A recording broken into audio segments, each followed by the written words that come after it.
ভারী বর্ষণ ও পাহাড়ি ঢলে তলিয়ে গেছে রাঙামাটির বাঘাইছড়ি। বন্যার পানিতে ডুবে দুজনের মৃত্যু হয়েছে।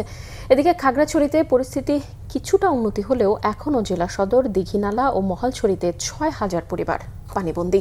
প্রবল বর্ষণ ও পাহাড়ি ঢলে চট্টগ্রামের বিভিন্ন উপজেলায় বন্যা দেখা দিয়েছে। সবচেয়ে বেশি ক্ষতিগ্রস্ত সাতকানিয়া, বাঁশখালী, লোহাগড়া, চান্দনাইশ উপজেলা।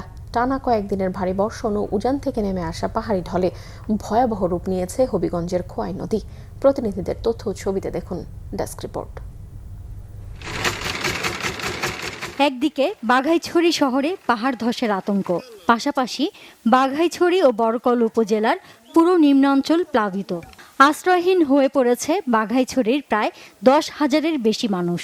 তারা আশ্রয় নিয়েছে বাড়ির ছাদ, বিভিন্ন স্কুল সহ নানা উঁচু জায়গায়। পুরো উপজেলায় চলছে খাবার পানির সংকট। এদিকে বন্যার পানিতে জেলা সদরের মগবানে ও বিলাইছড়িতে দুজনের মৃত্যু হয়েছে। দুর্গত মানুষকে ত্রাণ সহায়তা পৌঁছে দিচ্ছে প্রশাসন।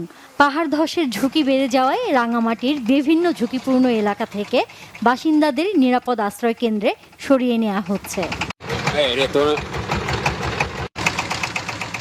খাগড়াছড়িতে পরিস্থিতির কিছুটা উন্নতি হলেও এখনও জেলা সদর, দীঘিনালা ও মহালছড়িতে ৬,০০০ পরিবার পানিবন্দী।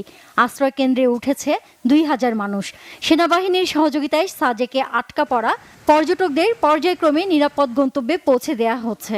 দুর্গত এলাকায় জেলা প্রশাসন, সেনাবাহিনী, বিজিবির ত্রাণ ও রান্না করা খাবার বিতরণ করা হচ্ছে। এদিকে টানা বৃষ্টিতে সৃষ্ট বন্যা ও পাহাড় ধসে সড়ক যোগাযোগ বিচ্ছিন্ন হওয়ায় সাজেকে আটকে পড়া আরও ৪২১ পর্যটক সাজেক ছেড়েছে। বাসা বাড়িতে পানি উঠছে, এই জন্য বউ ছেলে মেয়ে ফ্যামিলি নিয়ে আশ্রয় কেন্দ্রে উঠছি। গরু বাছুর অন্য জায়গায় মানুষ এখানে আসে আর কি। লাভ দিয়ে উঠতে বসি ছেলের বাপের ডাক দিছি, বাচ্চারে ডাক দিছি, ডাকি এটারে ওই একটা ফাঁক খুলি ওই পাশে বসিয়েছিলাম। এখন এত রাইতে ঘন বৃষ্টি, কোথায় যাবো? প্রবল বর্ষণ ও পাহাড়ি ঢলে চট্টগ্রামের বিভিন্ন উপজেলায় বন্যা দেখা দিয়েছে। সবচেয়ে বেশি ক্ষতিগ্রস্ত হয়েছে সাতকানিয়া, বাঁশখালী, লোহাগাড়া, চন্দনাইশ উপজেলা। এর মধ্যে সাতকানিয়া ও বাঁশখালী উপজেলায় প্রায় ৫০% এলাকা পানির নিচে তলিয়ে গেছে। পানিবন্দী হয়ে পড়েছে লাখো মানুষ। একই সাথে কৃষির ব্যাপক ক্ষয়ক্ষতি হয়েছে।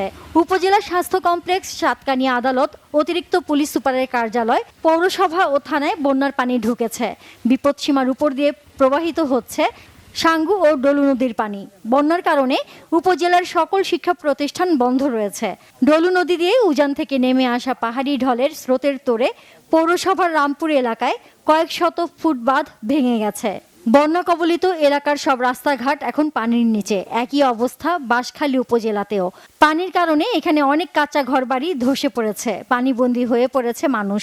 চন্দনাইশী উপজেলার 2টি পৌরসভা ও 8টি ইউনিয়নের নিম্নাঞ্চল ডুবে অন্তত 20,000 মানুষ পানিবন্দী হয়ে পড়েছে।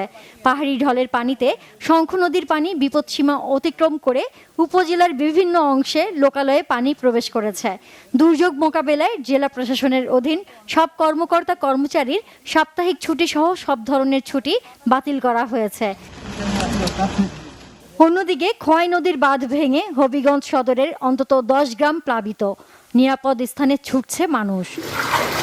সিলেট বিভাগে টানা কয়েকদিনের ভারী বর্ষণ ও উজান থেকে নেমে আসা পাহাড়ি ঢলে ভয়াবহ রূপ নিয়েছে খোয়াই নদী। হবিগঞ্জ সদর উপজেলার লস্করপুরের কালীগঞ্জ এলাকায় খোয়াই নদীর প্রতিরক্ষা বাঁধ ভেঙে লোকালয়ে বন্যার পানি ঢুকেছে। এতে অন্তত 10টি গ্রাম প্লাবিত হয়েছে। পানির প্রবল স্রোতে নিম্নাঞ্চলের বসতবাড়ি, রাস্তাঘাট ও ফসলি জমি তলিয়ে গেছে। হঠাৎ পানি ঢুকে পড়ায় চরম দুর্ভোগে পড়েছেন হাজারো মানুষ। স্থানীয়রা জানায়, বৃহস্পতিবার রাত 9টায় বাঁধের একটি অংশ ভেঙে যাওয়ার পর অল্প সময়ের মধ্যেই বন্যার পানি আশপাশের গ্রামগুলোতে ছড়িয়ে পড়ে। নিরাপদ স্থানে সরে যাচ্ছে মানুষ। এরই মধ্যে প্রশাসনের ঊর্ধ্বতন কর্মকর্তারা দুর্গত এলাকা পরিদর্শন করেছেন। পরে স্থানীয় একটি মাদ্রাসা থেকে মাইকিং করে প্লাবিত এলাকার বাসিন্দাদের দ্রুত আশ্রয় কেন্দ্র ও নিরাপদ স্থানে চলে যাওয়ার আহ্বান জানানো হয়।